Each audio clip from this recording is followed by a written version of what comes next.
Student, आज हम पढ़ेंगे अम्ल, क्षारक एवं लवण।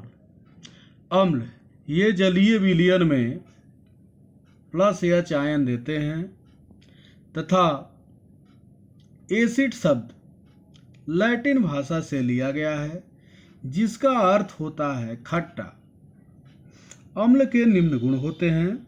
ये स्वाद में खट्टे होते हैं,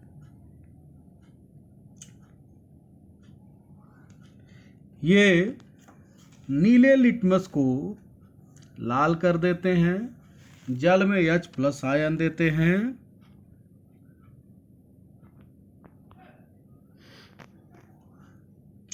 प्रबल अम्ल जो अम्ल जल में पूर्ण रूप से अपने आयनों में टूट जाते हैं प्रबल अम्ल होते हैं, जैसे हाइड्रोक्लोरिक अम्ल HCl, सल्फ्यूरिक अम्ल H2SO4, नाइट्रिक अम्ल HNO3।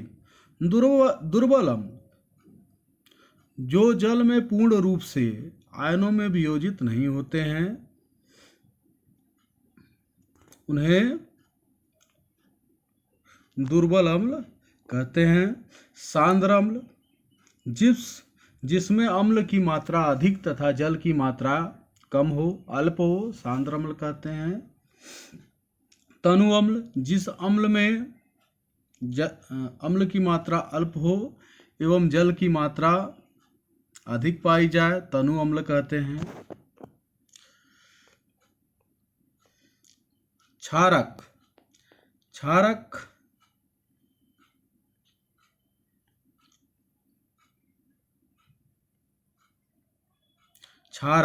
क्षारक वे पदार्थ होते हैं जो जलीय विलयन में OH- आयन उत्पन्न करते हैं या OH- आयन देते हैं तथा स्वाद में कड़वे होते हैं। क्षार के गुण, ये स्वाद में कड़वे होते हैं, ये लाल लिटमस को नीला कर देते हैं, ये जल में OH- आयन देते हैं, ये जल में OH- आयन देते हैं। प्रबल क्षारक NaOH, KOH, CaOH का होल ट्वाइस। दुर्बल क्षारक NH4OH। क्षार जल में घुलनशील क्षारक को क्षार कहते हैं, जैसे NaOH, KOH, MgOH का होल ट्वाइस। इसको अगर हम लोग जल में डालते हैं तो ये जल में घुल जाते हैं, अतः इस प्रकार के क्षारक को क्षार कहते हैं। इससे स्पष्ट है कि सभी क्षारक होते हैं किंतु सभी क्षारक क्षार नहीं हो सकते हैं। लवण अम्ल तथा क्षारक की पारस्परिक अभिक्रिया के पश्चात लवण का निर्माण होता है, साथ ही साथ जल की भी प्राप्ति होती है, जैसा कि हम उदाहरण में देख पा रहे हैं। जब हम NaOH तथा HCl की अभिक्रिया परस्पर करा रहे हैं तो सोडियम क्लोराइड NaCl जो लवण है तथा H2O जल की प्राप्ति हो रही है। इस प्रकार NaOH और HCl के अभिक्रिया से NaCl लवण की प्राप्ति हो रही है। इसी तरह KCl भी जो है वह लवण है। KCl का नाम पोटेशियम क्लोराइड।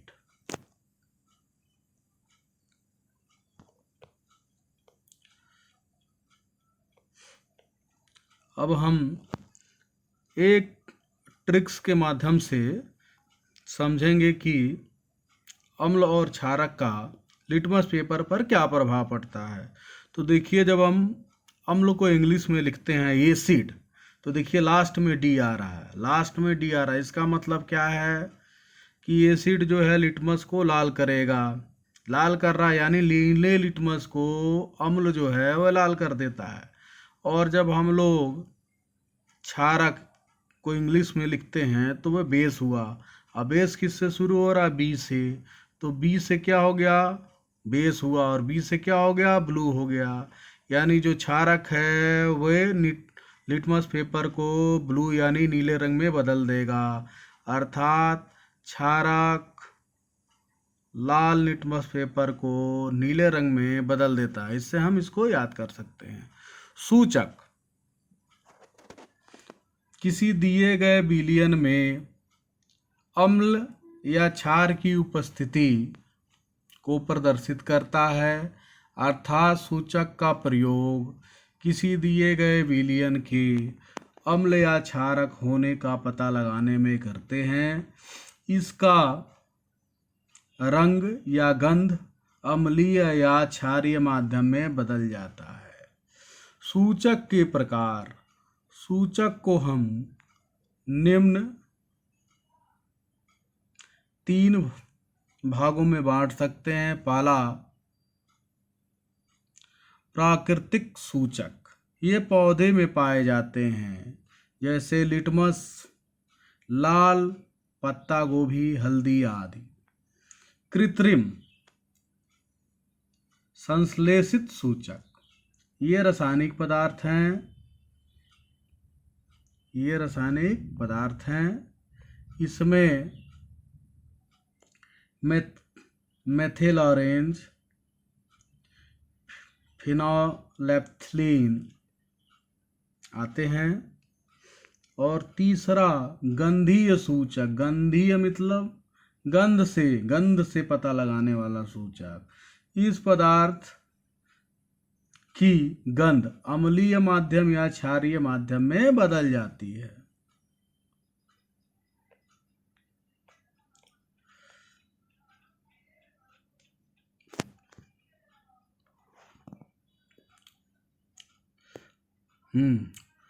अब हम सूचक को एक टेबल में रख करके उदाहरण के साथ देख रहे हैं।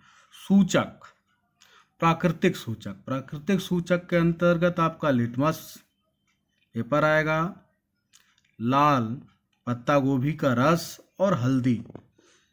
तो अम्ल के साथ परिवर्तन, क्षारक के साथ परिवर्तन। तो लिटमस पेपर जो है वो क्या हो जाता है? अम्लीय माध्यम में लाल होता है, और क्षारीय माध्यम में कैसा हो जाता है? नीला हो जाता है बच्चों। लाल पत्ता गोभी का रस ये कैसा होता है? लाल होता है। और क्षारक में कैसा हो जाएगा? हरा हो जाएगा। लाल पत्ता गोभी का रस अम्लीय माध्यम में लाल दिखता है, क्षारक के साथ या क्षारीय माध्यम में हरा हो जाता है। हल्दी अम्लीय माध्यम में कोई परिवर्तन नहीं होता, लेकिन जब इसको हम क्षारीय माध्यम में ले जाते हैं, क्षारक के साथ देखते हैं, तो ये लाल हो जाता है। कृत्रिम सूचक के अंतर्गत फिनोलेप्थिलीन जो अम्लीय माध्यम में रंगहीन है, यानी इसका कोई रंग नहीं है, और क्षारीय माध्यम में गुलाबी रंग की हो जाती है। मेथिल ऑरेंज यह अम्लीय माध्यम में लाल रंग का दिखाई पड़ता है, लाल रंग शो करता है, और क्षारीय माध्यम में पीला हो जाता है। गंधीय सूचक, प्याज का रस, लौंग का तेल, बैलिना। प्याज का रस अम्लीय माध्यम में तीक्ष्ण गंध उत्पन्न करता है, लौंग का तेल समान गंध, वैनिला समान गंध। और जब इसको क्षारीय माध्यम में ले जाते हैं तो प्याज का रस कोई गंध नहीं देता है, लौंग का तेल कोई गंध नहीं देता है, वह नीला कोई गंध नहीं देता है। अम्ल के साथ धातु से अभिक्रिया। तो जब अम्ल धातु से अभिक्रिया करता है तो लवण और हाइड्रोजन गैस बनता है। यह अभिक्रिया केवल वही धातु दे पाते हैं जो हाइड्रोजन से अधिक क्रियाशील होते हैं, जैसे आयरन लोहा, जिंक आदि। तो हम इसको जो है एक सूत्र के माध्यम से समझ सकते हैं। देखिए यहाँ पे लिखा है अम्ल प्लस धातु बराबर लवण प्लस हाइड्रोजन। उदाहरण देखिए, जब हम हाइड्रोक्लोरिक अम्ल की अभिक्रिया जिंक के साथ करा रहे हैं तो जिंक क्लोराइड प्राप्त हो रहा है जो एक साल्ट है, और H2 अर्थात हाइड्रोजन गैस की प्राप्ति हो रही है। इसी प्रकार हम अन्य धातुओं का अम्ल से अभिक्रिया प्राप्त कर सकते हैं और उसमें भी लवण और हाइड्रोजन गैस की प्राप्ति होगी, बशर्ते जो धातु है वह हाइड्रोजन से अधिक क्रियाशील होना चाहिए।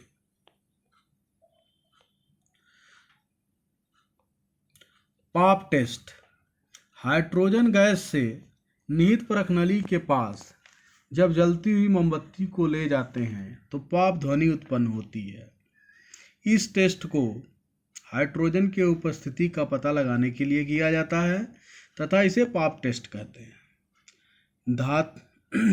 धातु के कार्बोनेट से अम्ल की अभिक्रिया, इसको भी हम लोग सूत्र के माध्यम से समझ सकते हैं। जब अम्ल धातु का कार्बोनेट को एक साथ मिला रहे हैं तो देखिए लवण की प्राप्त होती है, कार्बन डाइऑक्साइड प्राप्त होता है, जल प्राप्त होता है। उदाहरण में जैसा कि दिखाया गया है,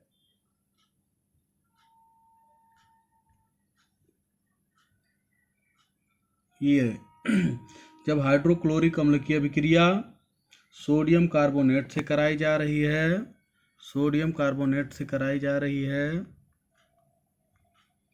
तो सोडियम क्लोराइड, कार्बन डाइऑक्साइड और जल की प्राप्ति हो रही है।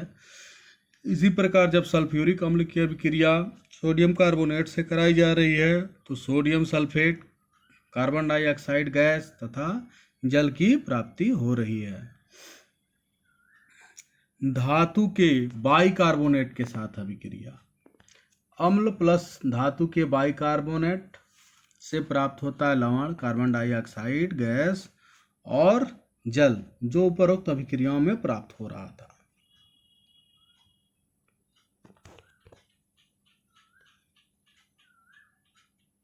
जैसे जब हम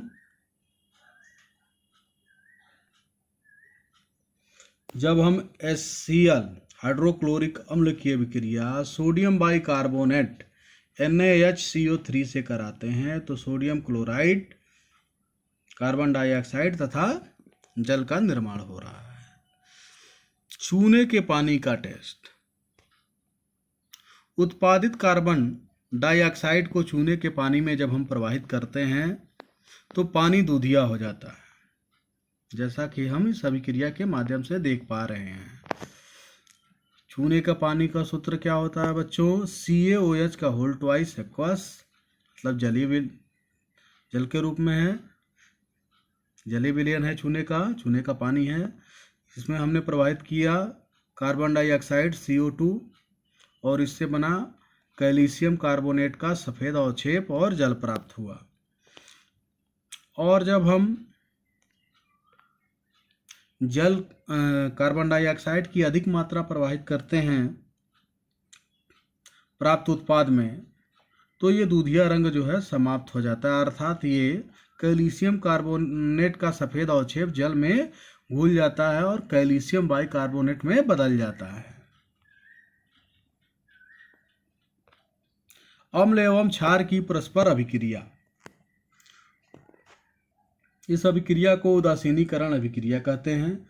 जब अम्ल द्वारा क्षारक का प्रभाव या क्षारक द्वारा अम्ल का प्रभाव समाप्त हो जाए तो लवण और जल का निर्माण होता है। इस प्रकार की अभिक्रिया को उदासीनीकरण अभिक्रिया कहते हैं। एक बार फिर से देखते हैं हम लोग उदासीनीकरण अभिक्रिया। जब अम्ल द्वारा क्षारक का प्रभाव या क्षारक द्वारा अम्ल का प्रभाव समाप्त हो जाता है तो लवण और जल का निर्माण होता है। इस अभिक्रिया को उदासीनीकरण अभिक्रिया कहते हैं।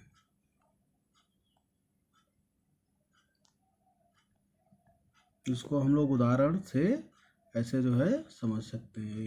ये देखिए NaOH एक्वस HCl एक्वस की जब हम अभिक्रिया कराते हैं तो NaCl और H2O की प्राप्त होती है, यानी जल की प्राप्त होती है। NaCl क्या है? लवण है। H2O क्या है? जल है। NaOH क्या है? ये आपका क्षारक है। HCl क्या है? अम्ल है। यानी क्षारक और अम्ल की अभिक्रिया हुई और हमें जो है लवण और जल की प्राप्ति हुई।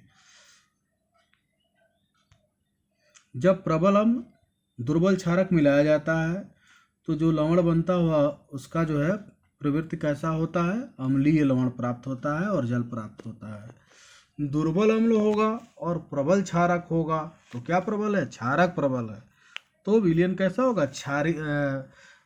अभिक्रिया से लवण कैसा प्राप्त होगा? क्षारीय लवण प्राप्त होगा और जल प्राप्त होगा।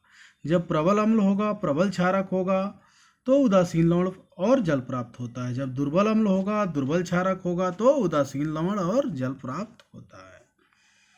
अम्लों के साथ धात्विक ऑक्साइड की अभिक्रिया, जैसे हम CuO का जब अभिक्रिया HCl के साथ करा रहे हैं तो कॉपर क्लोराइड का नीले रंग का विलयन और जल प्राप्त हो रहा है, अर्थात लवण और जल प्राप्त हो रहा है।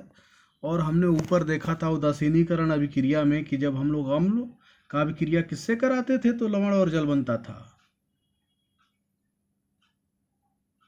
अरे भाई, क्षारक से कराते थे। किससे कराते थे? क्षारक से। तो इस प्रकार धातुओं के जो ऑक्साइड होते हैं वे क्षारीय प्रवृत्ति को प्रदर्शित करते हैं। धातुओं के ऑक्साइड किसकी प्रवृत्ति को प्रदर्शित करते हैं? क्षारीय प्रवृत्ति को प्रदर्शित करते हैं, क्योंकि ये अम्ल के साथ लवण और जल बनाते हैं, जैसे CuO, MgO आदि।